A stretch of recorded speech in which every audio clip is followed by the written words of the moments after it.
So I want to give a Aw. little backstory on this new book. Okay. Exciting. So I had written Woman Code, and it's been a bestseller ever since it was published in 2013. And I thought, great, I've built the platform. I've written a guide now. And now, because of all the free bleeding millennials, there's more media coverage to talk about menstrual health. Perfect. Now we have an equation, more content, more access should equal more healthy women. Yes. But instead, what I've been tracking is that there's been a worsening of hormonal issues for women. And like I said, 47% of women are struggling with hormonal issues and in their reproductive years. It's a huge number when you compare it to the male cohort, which is something like under 10%. Wow. So why is that? I started asking myself, why am I not seeing an improvement if we have historically now moved into a place where women can access all this content online? There are no barriers to information. What is going on? And what I found was a little bit disturbing, but also really exciting. Okay. The first thing that I found was that women are being left out of medical, fitness, and nutrition research entirely. Okay. Which means that every time you read an article that says intermittent fasting confers life extending health benefit, that actually has not been researched on women in their reproductive years. And the research that I dug up, the little bit of research I dug up, which I put in this book, actually shows that it's the opposite. For women in their reproductive years, intermittent fasting does the exact opposite. Instead of improving insulin sensitivity, it worsens it. No way. Instead of improving your brain performance, it increases brain fog. There's a whole list. And by the way, to boot, it shrinks your ovaries, which is not what you want to be the reproductive years. So everything that you read about wellness, about how to set up your day, about, what the best workout is. We'll talk about high intensity interval training too in a minute. All of these things are being researched on men. So that's the first thing. The second thing that I uncovered was that we have a second biological clock that no one knows about. So we all have heard about the circadian rhythm. Yes, it's now become famous in biohacking circles. And in fact, 2 years ago, 2 male scientists were awarded the Nobel Prize because they discovered the genes that control the circadian rhythm. Wonderful discovery. And the science of biological rhythms is a new one within the biological umbrella. It's a vertical called chronobiology. And so the fact that they're doing more research on it is good. The problem is that they have ignored the female biological rhythm, and it has a name. And the name is called the infradian rhythm. INFRADIAN,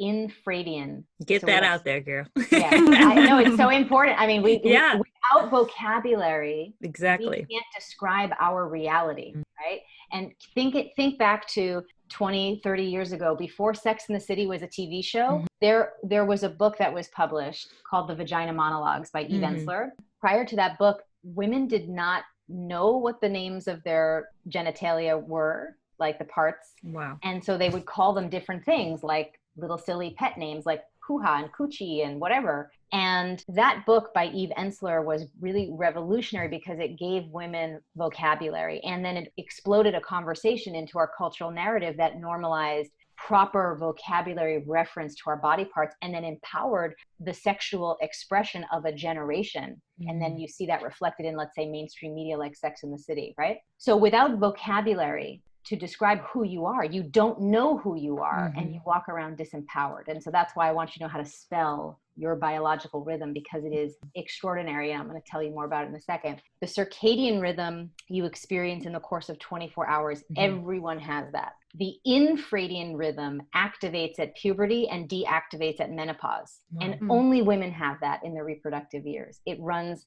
concurrently with the circadian rhythm. And just like the circadian rhythm affects way more than waking up with the sun and going to bed when the moon comes out, right? It regulates when you have the peak blood pressure during the day versus lowest, when your bowels are more active versus when they're not. The circadian rhythm influences many systems of the body, as does the infradian. It influences your brain, your metabolism, your microbiome, your stress response system, your immune system, and your reproductive system. So you experience it in the course of the 28-day cycle, but it affects way more than your period, as I just outlined, right? From your brain down to your immune system, it governs those systems. And when I saw that, it became so clear why so many women were suffering. Because if we're taking research and saying, here, this is what's good for you, these are the new gold standards of, intermittent fasting and high intensity interval training and this supplement and this medical thing, this is good for you. But, oh, by the way, we're completely not being transparent about the fact that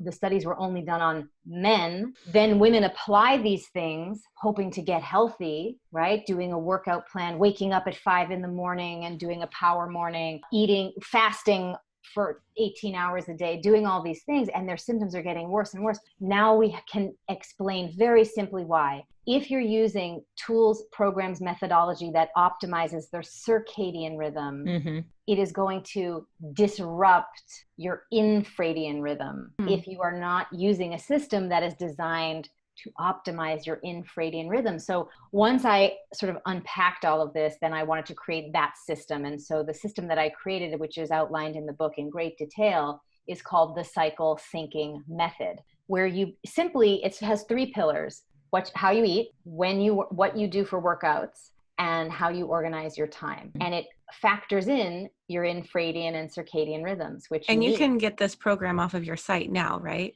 Yes. So you can learn about it in the book, but you can also join us. We have the cyclesyncingmembership.com where you will be given, for example, recipes, grocery lists, meal plans for the different phases of your infradian cycle, workout videos to go along with each phase. I built the world's first time management planner, like a daily planner that incorporates both the infradian and the circadian rhythm. It's in chapter 6 of In the Flow. If you're planning your day and you're not factoring in what's happening with your brain chemistry based on where you are in the infradian rhythm, you're not going to be as productive, period. Pun intended, right? And men do this all the time. Ergo, corporate culture. Corporate culture optimizes the male hormonal biological circadian pattern. Getting to work early when men have that flood of testosterone and cortisol, they're ready to go. Women actually, because we have more complex brains, we actually need 20 minutes more sleep every night compared to men. Makes sense. So if you have a male partner, if you're in a heterosexual relationship and you're saying, oh, gee, if you even have the thought that you feel badly about yourself, that you don't wake up at the same time as your male partner, that is indicative of the fact that you've been fed a bunch of BS about who you are and you don't have the right education. Section 1 of the book will lay out everything about your extraordinary biology, about your brain and why you need more sleep. And you got to know this stuff to stand in your own skin, to stand in your power. You've been given such a gift. Like, how we all do these gratitude lists? The first thing on your list, or at least one of the things on your list every day, should be that you have a female set of biochemistry. It's amazing what you have been given. I'm thankful for a functioning, healthy body all the time because it's your vehicle to be in action in your life. So there's that. And these simple pillars are so extraordinary once you put them into practice, because it ends this silly conversation that we've been having for a long time, which says, okay, what should I eat? What's the perfect diet? What's the best workout? What should I do? What's the perfect daily routine? This question is too simplistic. What you need to stop doing is asking what, and you need to start asking when. When do I do things such that it takes advantage of my biology so that I can get things done with less friction in my system? So, for example, just to go back to that comparison to the male corporate culture, men know to schedule deep work in the morning because that's when they're most focused. And they also know to schedule meetings and social time after lunch because that's when their testosterone levels and cortisol levels start to dip, and they cannot concentrate as much. And in fact, this is why biohacking has become so popular among men, because they fall off this physical and mental stamina cliff every day around 3:00. When is happy hour? In some countries, it starts at 3. In the States, it's like 4 or 5, right? And that syncs up with the male hormonal pattern. So men are by default setting, organizing their eating, their exercising, and their project planning or time management around their biochemistry. I'm simply suggesting that that's a brilliant idea and that you should do the same thing but you should do it for your infradian rhythm, not the circadian. So you have these 4 phases of your cycle. You have the follicular phase, the ovulatory phase, the luteal phase, and the bleeding week, or menses. I always find it so frustrating that we call the menstrual cycle, that could be your period week. Like, you see what I'm saying? The words become interchangeable, and that the lack of specificity just would not exist in the male side of things, right? They don't have one word that describes like 7 million things. It would be very specific. So I like to call it the bleeding week because that's specific. And then your cycle is the entire month. So in the first half of your cycle, I want to just take you through how the infradian rhythm causes these 4 pattern changes in your metabolism, in your stress response system, and in your brain chemistry, so that you can see why you must start adapting your life according to your infradian rhythm, because doing it otherwise actually disrupts everything about these systems of your body and gives you symptoms like PMS or worse, and then makes you like totally lose your creative edge and your productivity edge. So this is now like the ultimate hack for your health and life. So in the first half of your cycle, the follicular and ovulatory phases, which is not where you start counting. You start counting on day 1 of your bleed, right? Because that's been the vernacular for medical professionals who need to track day 14 for ovulation purposes. But if anybody who has a cycle knows, is your bleed the beginning of the cycle? Does it feel like a new beginning? No, it feels like the culmination of the hormonal journey. So it's the completion, it's the end. So the follicular is the new start. So follicular and ovulatory phases, first half of your cycle. Again, keep in mind, so many textbooks were written by men describing women's experiences, and they need updating. And this is one of the ways I think they need updating. So follicular and ovulatory first half, your metabolism slows down and your resting cortisol patterns are lower, which means that for you to be optimizing your metabolism, you need to eat fewer calories, and if you want to use fat stored fuel efficiently, you want to do high intensity and cardio workouts. This combination of eating lighter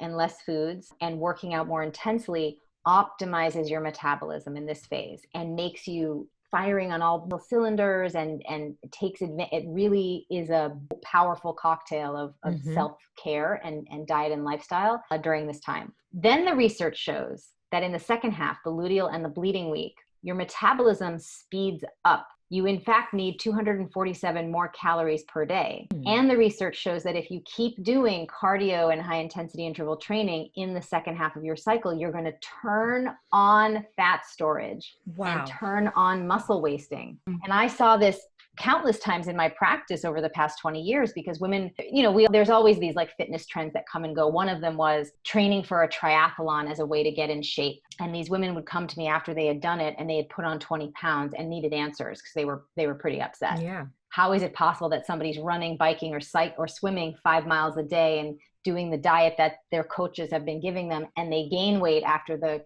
competition? Well, if you do the same workout every day and eat the same caloric value every day as a female with an active infradian rhythm, that's exactly what will happen. You will lose lean muscle and you'll gain fat. Wow. And this is groundbreaking information for you because and let's just think about the psychological impact that this has had on all of us, right? So we've been told that women have just the slower metabolism compared to men, and we have to compensate more by restricting more, having more willpower, working out harder, no pain, no gain, no sacrifice, no bikini, the whole thing, right? Meanwhile, you've been fed such an enormous oversight about your biology, and you've been so diligently showing up at the gym, eating salads all day, and not having the scale budge at best, and at worst, gaining weight and gaining period problems, right? And thinking the whole time that something's wrong with you. It's you, you're the screw up, you're not good enough, you're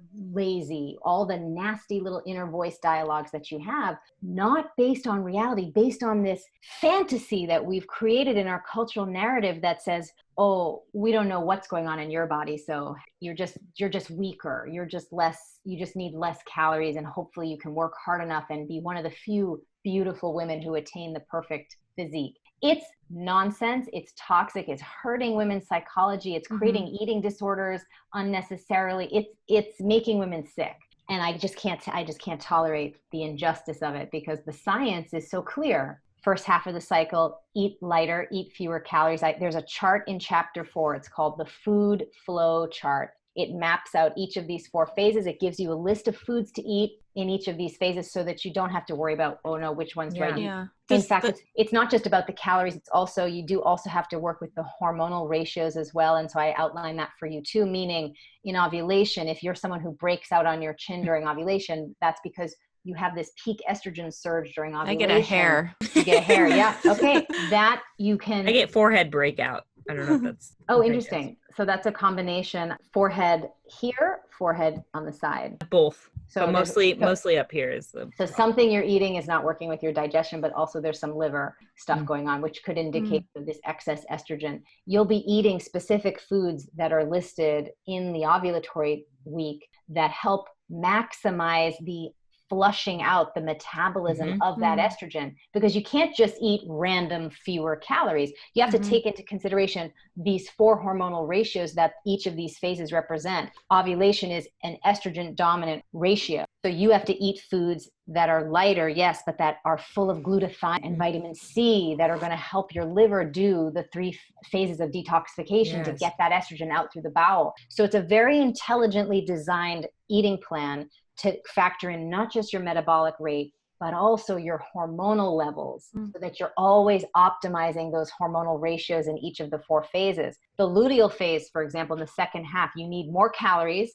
And where women make the biggest mistake is they try to be good and retain the same restricted dietary patterns of the first half of the cycle, which felt easier to do, of course, because your metabolism that works for your metabolism then. If you deprive yourself of those extra almost 300 calories a day, you know, you don't need me to tell you what happens. You live this every month. You are good during the day. You have your smoothie in the morning, you have your salad at lunch, and then you, on your way home, start snacking on things and almost in a trance-like state where you're not even really sure what you're eating. It could be a croissant from a bakery. And then you get home, you're cooking, you're shoving cheese and crackers or chips into your mouth. And then after dinner, you're ice cream and then like at the end of the night, you're like, oh my gosh, I screwed up. What did I eat? What's going on? You feel like you've been taken over. Yes, you have worked against your biochemistry, and it is desperately trying to it's trying to make a course correction, right? By not eating enough calories early enough in the day and spaced out through the day to stabilize your blood sugar, your body is going to send out powerful neurotransmitters called ghrelin to get you to eat more. I call them gremlins. It's and it's like that, right? Feed the hungry little gremlins. And then at the same time, if you're not eating enough complex carbohydrates, which we've been taught to fear, eating carbohydrates, well, it turns out carbohydrates provide some pretty key building blocks for you to manufacture progesterone. And guess what you need in abundance during the luteal phase in order for you to have 0 PMS, which is not something you're ever supposed to have, and it's a sign of hormonal imbalance. Progesterone. If you have, I was hoping it was carbs. Same thing. But you want to eat more complex carbohydrates to get the building of more progesterone. So yes, you were there. I must be hungry. More progesterone versus estrogen in the luteal phase is the optimal hormonal ratio. Okay. And eat properly to achieve that. And so the food list breaks that down for you. It's so exciting to be able to hand this to you, because we can just end this culture of toxic dieting and working out. Let me do a quickie on the workout. As I said, in the first half, you can do cardio and high intensity interval training. In the second half, you must not. Okay. This is what I need to know. You must not do. I screw this up every time. What is weights? Which one is that? You can do non-cardio strength training in the second half of your cycle. Okay. So what does that look like? That looks like a lot of Pilates is non-cardio based strength training, holding plank position, squats up against the wall, long. So if you're doing like yoga where you're holding poses for long periods of time, this is all non-cardio strength training. Your body loves this during the luteal phase because your metabolism is very fast, meaning you're going to burn through your fuel very quickly, and because resting cortisol levels are higher. So if you do too much cardio in the second half, you're going to dip into your adrenal reserve. You're going to start that fat storage spiral. So non-cardio based strength training in the luteal phase is really the key. You can walk. You just can't go to your boxing class or your boot camp class or your cycling class. You don't want to do those things. Save it all for the first half of the month. And what you will find, how have I maintained a 60-pound weight loss for 20 years? Yeah. And how did I recover my body postpartum, and I gained 40, 50 pounds during my pregnancy, which is reasonable for me because I'm estrogen sensitive, right? How did I do that? I did zero deprivation. I worked with the science of my body, and I still do. And when you do that, everything becomes effortless, right? Coaches train male athletes this way, right? They know when the right time to train men so that they build most muscle, right, and reduce injury. We don't get that education. So we just do it whenever, and we think we have to do it as hard as we can every day. Whenever the class is scheduled. Yeah. That's right. Not on your time, on somebody else's time. And it's hurting you. It's thwarting your desired results, sometimes preventing them from taking place in the first place. And it's just so wrong. But the great news is that we have a wonderful leader in the space, the U.S. women's soccer team. They have looked at the science, and they've decided, it is illogical for us to train our female soccer athletes on a circadian rhythm. We're going to train them on an infradian one. Fantastic. And it's a wonderful new milestone, I think, that I hope has an extraordinary trickle-down effect, not just to other female sports teams, but also the way that girls in school, have physical education, right? Yes. Because I remember running and just sometimes it was like, I can't do this. Listen, let me be clear. And I write about this in the book. You can do anything that you want at any time. So can a man, right? The issue is that we should do it when it's optimal, right? On our own timing, right? So if, for example, a girl is going to school and it's the first day of her bleed and she is cramping and she is feeling a little bit lower energy, she should feel fine, right? But it's not optimal for her to run 10 laps around the gym. She can do it without question, but it's not optimal for her. So why would we force her to do that? Right? And when she could just instead walk it. So what I'm saying is we should have an inclusive culture, not just in schools, not just in sports, also in the workplace, which we'll talk about because we're going to talk about brain chemistry next, that allows for these differences to coexist, right? Because, if it makes sense for boys to train at gym earlier in the day and to run laps whenever is optimal for them, why can we not also have an inclusive conversation that says, okay, well, let's let the girls do it when it's optimal for them. Right. Right. And if they're all tracking their cycle and that's information that they can verify with their gym teacher, it's not going to be turned into an excuse, which I think everybody worries about, like, oh, we don't want to use our period as an excuse to opt out of things. I'm not suggesting that at all. What I'm suggesting is we use that information as a powerful tool to be healthier, to be happier, to not drain our energy as much, starting in school when you start getting it all the way throughout the rest of your life. And if we can normalize that for girls in middle school, they will become very different leaders in the culture as a whole. The brain chemistry piece is pretty powerful too. And I know we're sort of getting close on our time here, but what I'll say is that there are times of the month, because of what is happening hormonally, that certain regions of your brain are hyperstimulated. And understanding when these regions are being stimulated is very powerful, because then what it allows you to do is organize projects. For example, during the ovulation phase, because of that estrogen surge, you get super stimulated verbal and social centers of your brain. Now, you intuitively know, as I'm talking to you, that yes, you do feel different in these ways, but no one's ever put a picture frame around it, and you've been taught to distrust your intuition, so you brushed it aside and powered through. Stop doing that. In fact, you have a bigger region of the brain that houses the intuition, and so your intuition is a really powerful tool. What I would say is that when you have these hyperstimulated times of verbal and social skills, why not plan networking events or say yes to going to them? Or why not plan a presentation at your office to present your new ideas? Or why not give a talk, depending on what you're doing for a living? Pick that time, because it happens every month. In the ovulation phase, you can plan 6 months out from now if your cycle is healthy and regular. And there's a whole biohacking section in the book if it is not.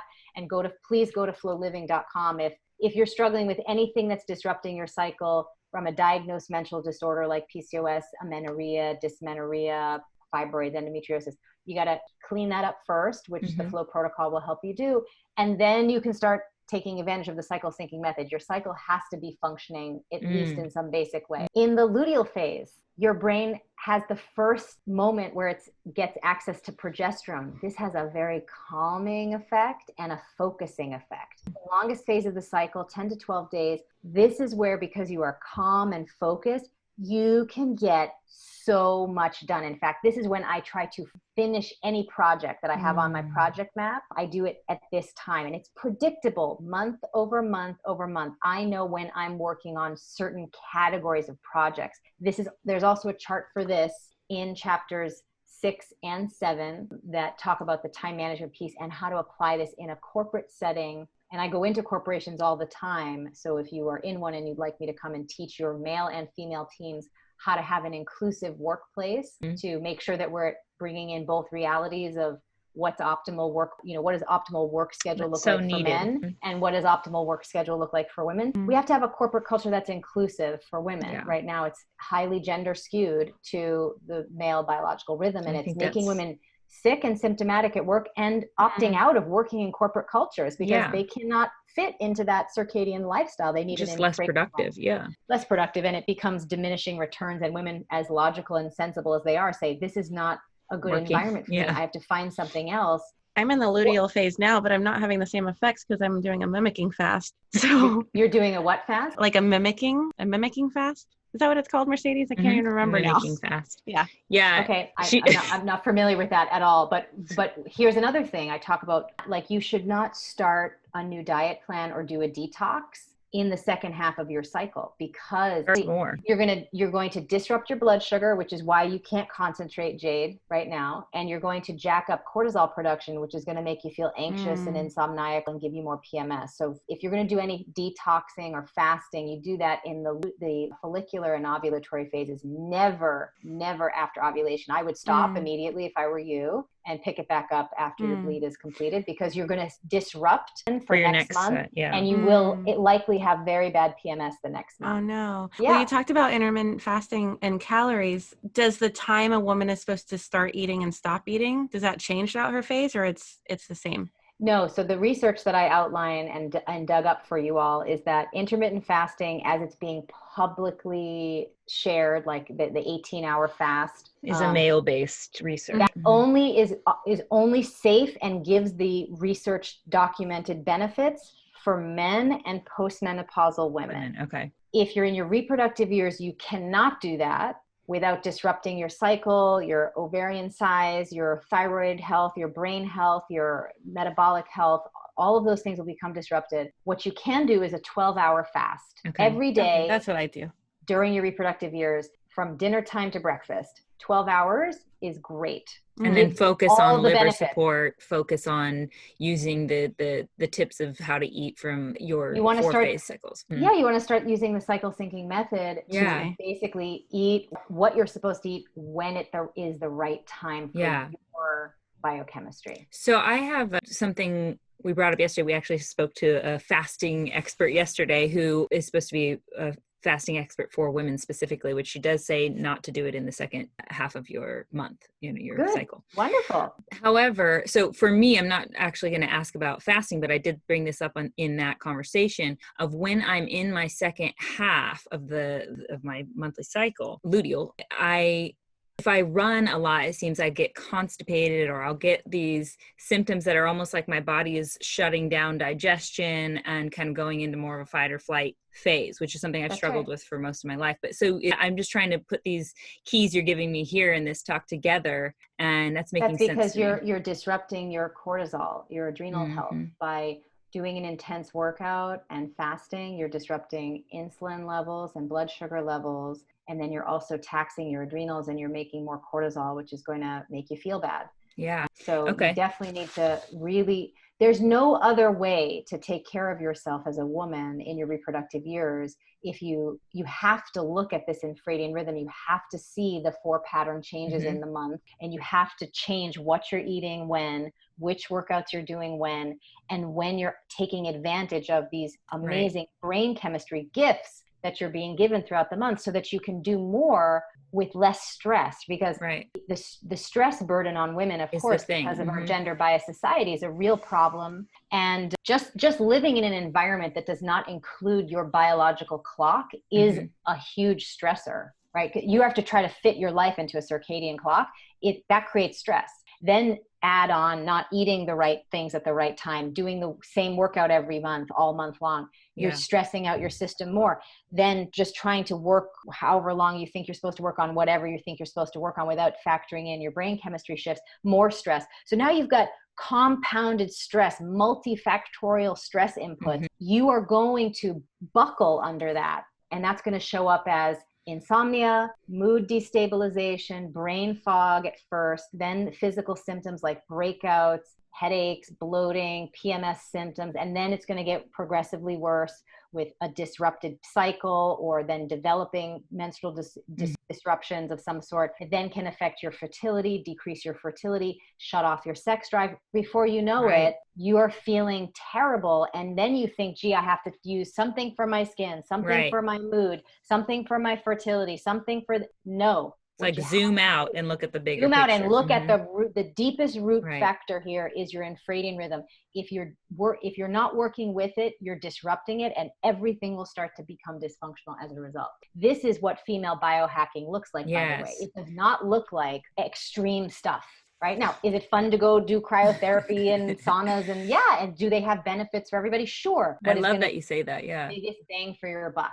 The biggest bang for your buck that's going to get you healthy now, keep you healthy for the long term, and set you up to have a healthy postmenopausal life is the cycle syncing method. Yeah. And it sounds like so much of that leads us back to literally being in our femininity, in our feminine energy, that is not about extreme, and it's not about being, overly stressing the body. It's about being gentle, receiving, accepting, self-love, these type of things. I think that's a trigger for a lot of women, because think about it. When you're in an environment that doesn't include your reality, you feel like you have to put your guard up. You got to fight.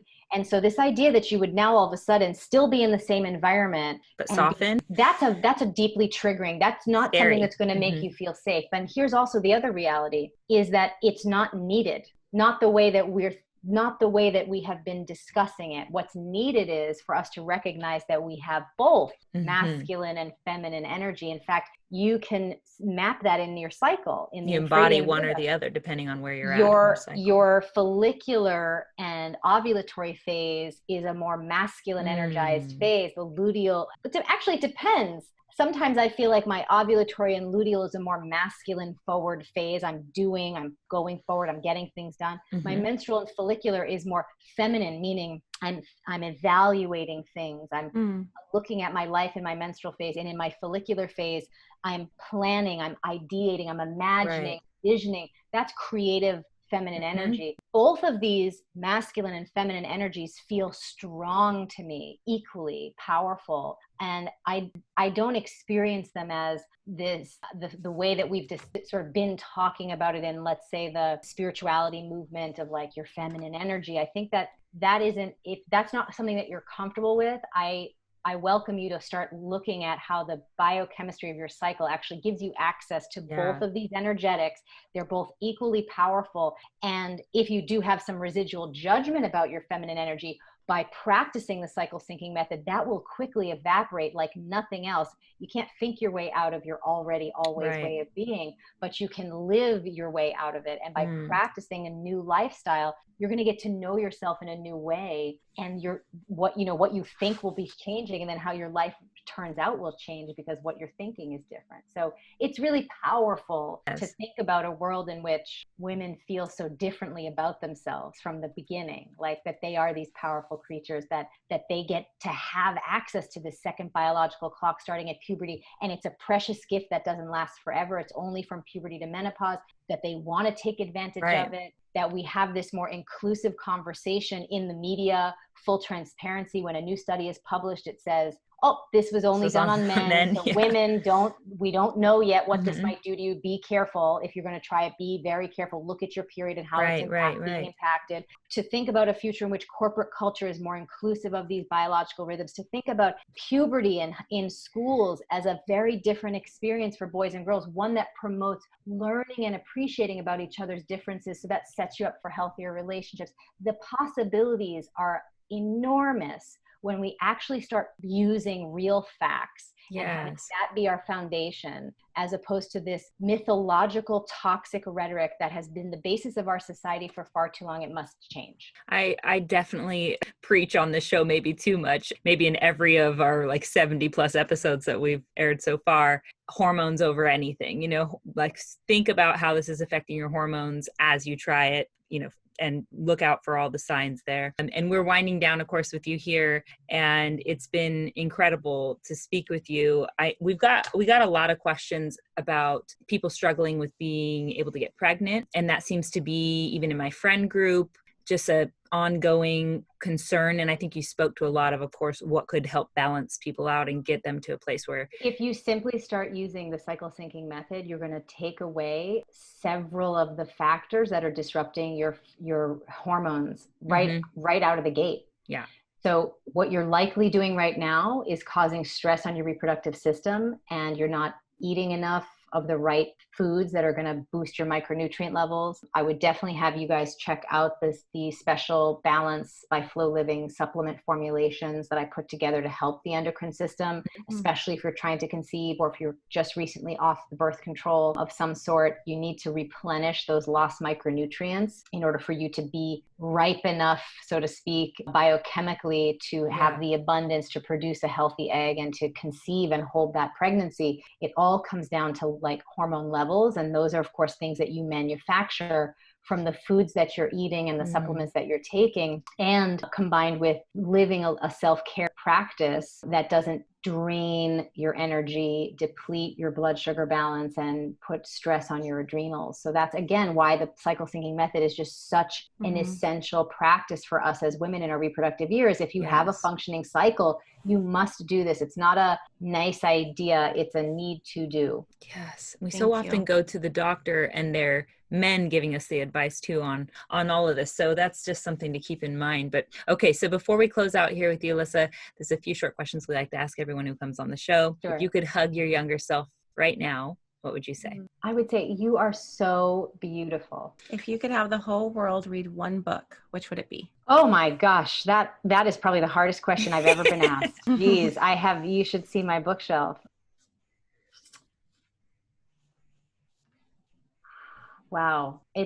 Can I give a few? I can't answer. Sure. I just cannot. I can't do it. I would have you read Women Who Run with the Wolves by Clarissa Pinkola Estes. I would have you read Circe by Madeline Miller. It is the first fictional book based on real Greek mythology that documents the heroine's journey and how that is. It just I was blown away. I hope someday to sit down with that author. She did a huge service to womankind. I would have you read In the Flow because of what's in there to give you the keys to who you are. What else would I have you read? I would have you read The Body Keeps the Score. That's such a beautiful book. Yeah. So well done. One book that also opened my mind to the way women work was Dr. Luann Brisen's The Female Brain. I love that book. Yeah, it was really incredible. I've recommended that here on the show. I think I'm going to have to put a library together to help women quickly get an education and orientation to I think that's a great idea. Yeah.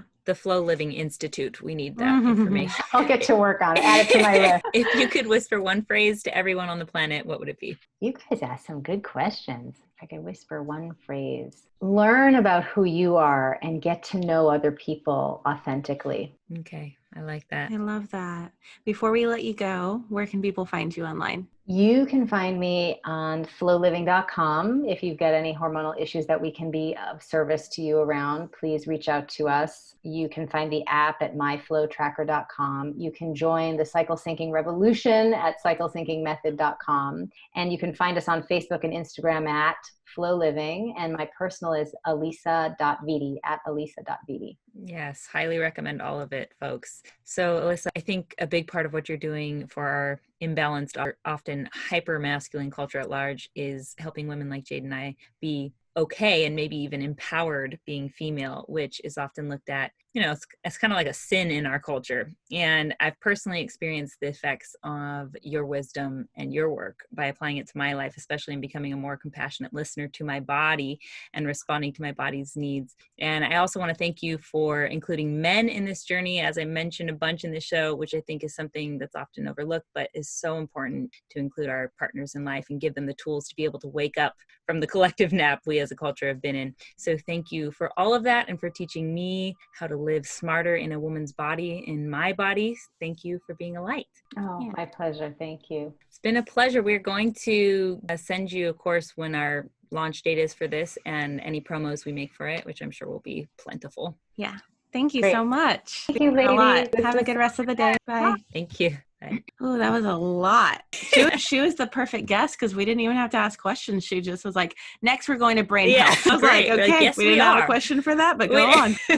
We need to know this stuff. Yeah. And I trusted her, which was nice because we know her work. It's not like someone that we're not familiar with. So we're like, whatever you're going to give us, we'll take it. Yeah, exactly. And we had so many more questions, of course, for her that we couldn't get to, but hopefully there'll be another show in the future, or hopefully honestly, my biggest hopes is that this area of expertise will widen amongst people in the medical field, in the nutritional field.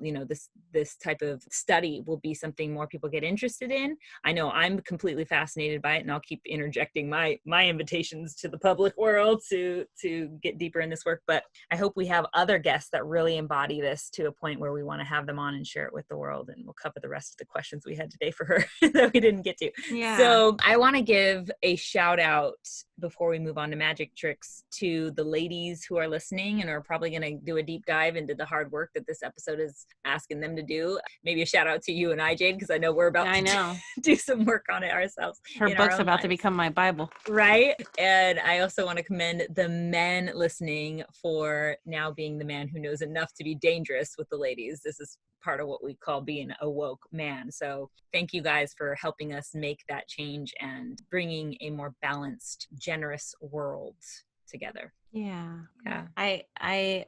It sounds like a very dedicated lifelong journey. It is.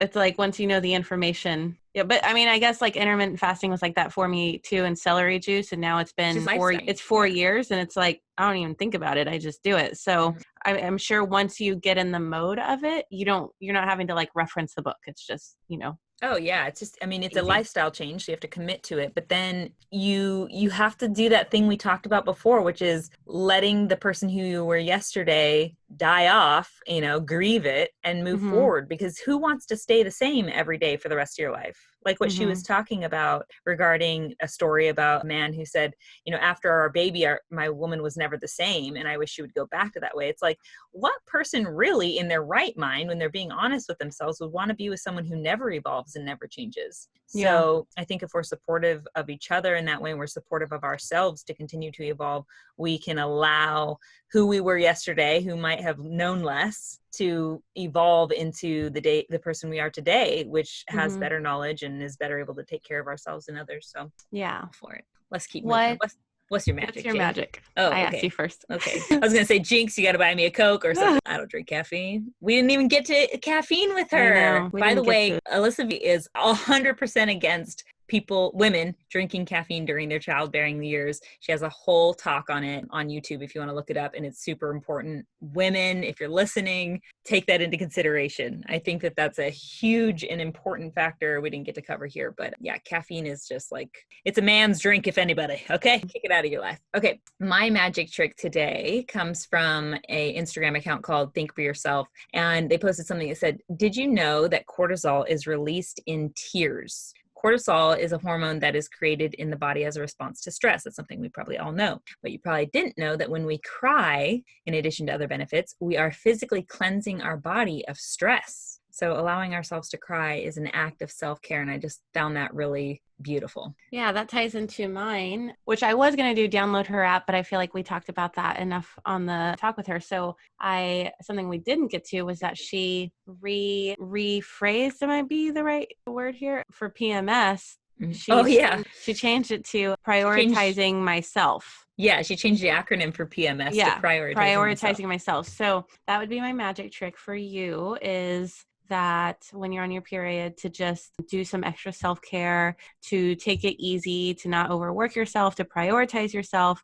And then if you're a man listening, to just encourage your woman to do that and maybe make it easier for her to do so. Yeah. And I, just to add to that, I would say, you said on your period, but PMS, premenstrual syndrome. So before your period, which is when we have the really kind of, well, at least for me, is that week before my period starts, it's like a more, I don't know, volatile side of me comes out. And that's the time when I need to be getting the massages and relaxing a little bit more and kind of amping up for my bleed, essentially, so that I'm in a phase of calmness. Yeah, that makes sense. Allowing yourself to cry or whatever needs to happen so that cortisol comes out, Yeah. All the things. All right, Magic Mothers, thank you so much for tuning in and taking this journey with us. If this episode held some magic for you, please share it with your friends and family. This would mean so much to us. And don't forget to join us on our Instagram page at The Magic Hour and let us know what your favorite episodes have been so far.